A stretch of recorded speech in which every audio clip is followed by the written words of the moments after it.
Is the G29 the best racing wheel in the game? Let's find out.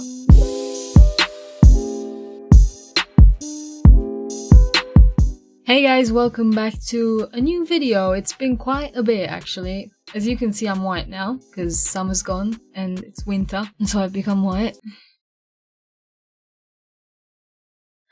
But yeah, I've been MIA, and then I came back to my surprise to see that a video got like 700 views, which I did not expect at all. So I was like, oh shit. I left not because of like no motivation or something, but because, you know, it was summer and I kind of felt like I literally just made 5 videos and was like, okay, bye. But that's because I had an exam coming up for school, and then it was summer, and then I kind of forgot about it, and then it popped up on my YouTube, and I was like, oh my god. And then I saw I had 700 views. Like, what? Okay, I gotta start doing it again, you know?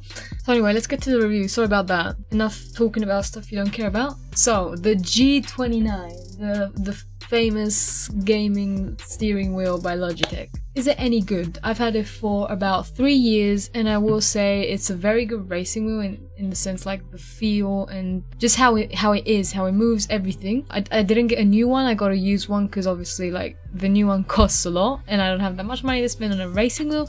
So I got a used one, and again, as I said, it's very good. It feels very nice in your hand, and it feels like an actual like wheel, like as if you're in a real car. Obviously, being Logitech, it goes well with lots of games. Like you know for sure that any game you get that is, you know, compatible with steering wheels, it's gonna be compatible with this one. So the setup's very easy. As soon as I got it, I immediately understood the setup. You gotta do some weird stuff with wires, but it's quite easy. You need to connect the wires to the steering wheel, also from the, what's this thing called? The shifter. Okay, that took too much. From the shift and also from the pedals. But it's quite easy. It's obviously a bit heavy, but you can do it on your own. I will say it is a pain if you don't have it fixed somewhere. I sometimes wanted to use it and wanted to play something with it, but didn't because I could not be bothered to like, you know, set it up. So I now found a way to have it like fixed. I've set it up here, and I don't take it off or anything because it hasn't, like, that's where I play with the thing, and here is my computer part. And obviously I don't need to study anymore, so this space before I couldn't occupy with gaming stuff, now I can. So again, very nice to the touch, very nice gameplay and stuff. But having said that, I did have a few problems in these 3 years that I've had it. Now the first one is that if you don't have the G Hub, which is the software that comes, you know, with Logitech problems, I have it for this and I have it for my headphones, which I also did a review of, and I talked about the G Hub. Go watch it, it's here. If you don't have that, the wheel will just keep spinning and it won't configure. So it would just keep spinning like to the infinite of life. Like for example, when I switch my computer on, obviously the app hasn't started yet, so it will just keep spinning until the app starts, and then when the app starts, it actually like configures. So it spins to the right, spins to the left, and then spins in the middle, and it stops. If you don't have the app open, it would just keep spinning. So I had a problem where I wanted to connect it to my PlayStation, but I couldn't because the PlayStation didn't have the app and it wouldn't configure. So it would just keep spinning until till the end of time, I guess. So that was sad because I couldn't use it with my PlayStation. Hey, it's me. If you're enjoying the video, please like to help me out. It takes 1 second. But if you're lazy, I understand, I am too. And subscribe if you want to see more of this type of stuff. Back to the video. And I actually nearly bought the Formula F1 game for it. Luckily, I didn't buy it. I installed the demo, so I then realized at that point that I couldn't use it. I did contact Logitech and they did give me some stuff to do, but I did do that stuff and it did not work. I did everything they told me.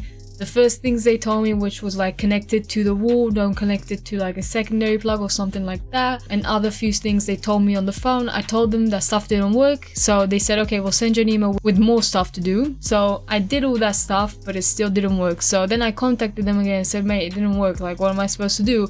And they said, the only thing you can do is give us the receipt and we'll give you a new one. I told them I don't have a receipt because it's a used one, and they said, well, I'm sorry, we can't do anything about it. And that kind of like, you know, I get it, but at the same time, bro, like I can't use it.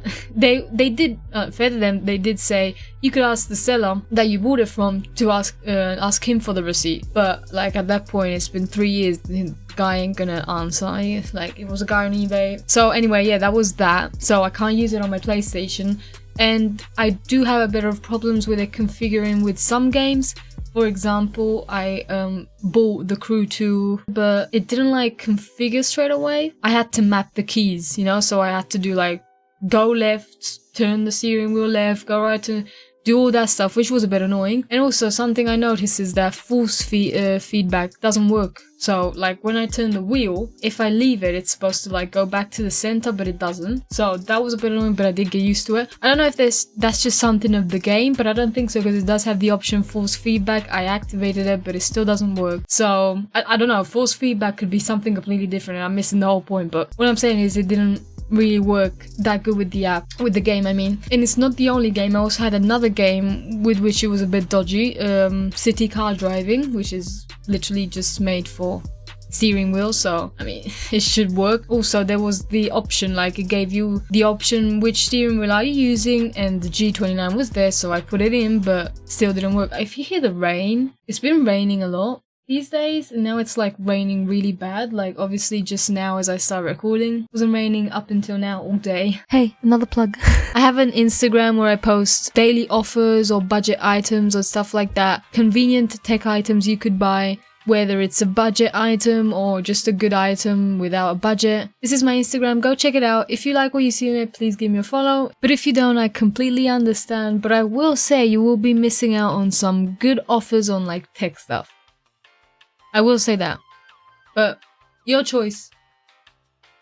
Back to the video. So yeah, I did have a bit of problems with that. I have seen many people having problems with configuration, because again, the drivers that Logitech use aren't the best. Like also with my headphones, I think I said in the video that I did on the headphones, I did have some problems. It's just Logitech at this point being a bit, you know, dodgy with the software. But yeah, apart from that, it's really good. I have no complaint to do. The steering wheels work perfectly. I don't drive because I don't have a driver's license. I drove twice, so I don't really know how driving feels, because obviously you can't tell after two times, but it does feel the same. And I asked my mum to try it. My mum tried it out, she played with it, and she also said it feels very similar. Not the same, she said, but it does feel very similar. But the pedals and everything feel like a real car. It's just really good. And again, the thing I love about it is that you're sure that every game is compatible with it. Because again, it's not the game's fault that it has these weird problems, it's the actual Logitech software stuff. So my opinion, let's say the Thrustmaster, right? If it's called like that, I don't know if it's actually, it's got like a TH, so maybe it's Thrustmaster, I don't know. The Thrustmaster, let's just say that because it's got a TH. Would I get the Thrustmaster or the Logitech after having used the Logitech? I think I'd still get Logitech, because apart from the few configuration problems, which apparently could be solved if I did change the wheel, like probably this is maybe it's a faulty wheel, maybe that's why the guy was saying it's secondhand. Maybe like other people that have like the actual non-faulty wheel will not have any problems with these games and configuration and all stuff like that. Or maybe it's just Logitech, you never know. But they were very kind with the email and the call, and they were open to giving me a new one, so if I had a receipt, but I didn't have a receipt. So the shifter is also very good. I mean, I wouldn't change it for I'm happy with it. Apart from the problem with the PlayStation and stuff and the configuring, it's doable, you know, it's like not a problem. And again, I've said this like 4 times, but they did offer to give me a new one, so it's my own fault for not having the receipt. So the G-Hub has a lot of customization you can do to the wheel. For example, make it a 900 degrees, so like you turn it all the way and stuff, or less, make it like harder, make it softer and all stuff like that. Change all the different, because it has like obviously buttons on it, change what every button does and stuff. It lets you do tons of customization, as I showed you for the headset. So the G-Hub is good for that, lots of customization, but I think they could make the software a bit better. Jesus, it's raining so much. I don't know if you hear it. I mean, it doesn't pick up in the thing I'm looking at, but this microphone is a budget $15 one, so I did a review on this. If you need a microphone and you like the way I sound, this is $15. Video is up here. That's a little plug right there. So yeah, app is very good, the wheel is good. There's lots of positives, there's a few negatives, but the negatives, as I said, could be because my one is faulty faulty and I can't change it. You may not have these problems, and if you do, you can just contact Logitech and ask them for a new one, you know? So I hope you liked the review. I told you the basics of what you needed to know. I don't think you need to know anything more than this. Anything more is written on the Logitech site or on the description in the Amazon site. So yeah, this has been my review, my 3-year review. Let me know what you think about this review in the comments. Let me know if you're gonna buy it or if you have a different opinion on it. Maybe you bought it and you had a very negative experience, or you don't have these problems that I have with the configuration and stuff. If you're thinking about buying it, let me know in the comments. I could also help you out with some games that you want to buy, that you want to get with it, because there's some really good games, some games. Hope you enjoyed, and I'll see you in the next video. Pump.